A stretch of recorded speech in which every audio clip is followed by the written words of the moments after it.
এই যে ফ্ল্যাক্সিড জেলটা দেখছো, এটার থেকে আমি কি কি উপকার পেয়েছি তোমরা সেটা জানতে চেয়েছিলে, তো সেটাই তোমাদেরকে জানাচ্ছি। কারণ আগের ভিডিওতে দেখিয়েছিলাম যে আমি ফার্স্ট টাইম এটা ইউজ করেছিলাম। তো আমি মানে কোম্পানিটা ইউজ করিনি, ফার্স্টে আমি ইউজ করেছিলাম যেটা তোমার ফ্ল্যাক্সিড কিনতে পাওয়া যায় মুদিখানার দোকানে। তো ওখান থেকে কিনেছিলাম, ওখান থেকে কিনে ওটাকে আমি জলের মধ্যে দিয়ে 10 থেকে 15 মিনিট ওটাকে ভালো করে ফুটিয়ে ওটা লাগিয়েছিলাম। ওটা আর এটার মধ্যে ডিফারেন্স কি জানো তো? ওটা তোমার লাগানোর পর ওটা ধুতে হয়, কিন্তু এটা লাগানোর পর এটা ধুতে হয় না। এটা তোমার স্নানের পরে তুমি লাগাতে পারো। স্নান করে নিলে, তারপর ভিজে চুলে লাগিয়ে নিলে, শুকিয়ে যাওয়ার পর হালকা একটু সিরাম দিয়ে ব্যাস, দেখবে চুলটা এতটা সিল্কি আর স্মুথ হয়ে যাবে যে কি বলবো, খুবই সুন্দর লাগবে চুলটা।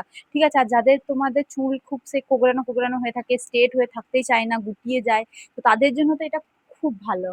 চুলটা পুরো স্ট্রেট হয়ে থাকে। আর যাদের দুমুখ আছে, চুলের মধ্যে দুমুখ হয়ে যায়, যে অনেকদিন চুল কাটনি যার জন্য চুলটা দুমুখ হয়েছে, সেটাও তোমার চলে যায়।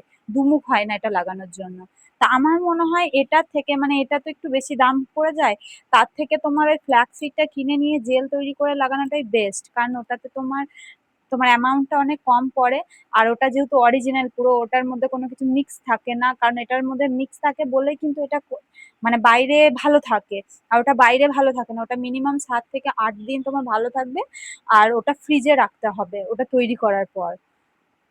এটাই ডিফারেন্স। এটাতে তোমার মানে যাদের একটু টাইমের অভাব আছে তাদের জন্য এটা বেস্ট। আর আমরা মানে যাদের বাড়িতে থাকো, যাদের টাইমের কোনো প্রবলেম নাই, তাদের জন্য আমি বলবো ফ্ল্যাক্সিড দোকান থেকে কিনে নেবে, তারপরে ওটা বানিয়ে লাগাবে। এই নেক্সট ভিডিওতে এটা কিভাবে বানাই ফ্ল্যাক্সিড দিয়ে জেলটা, তো সেটাই তোমাদের সাথে শেয়ার করব। ওকে, টাটা, বাই বাই।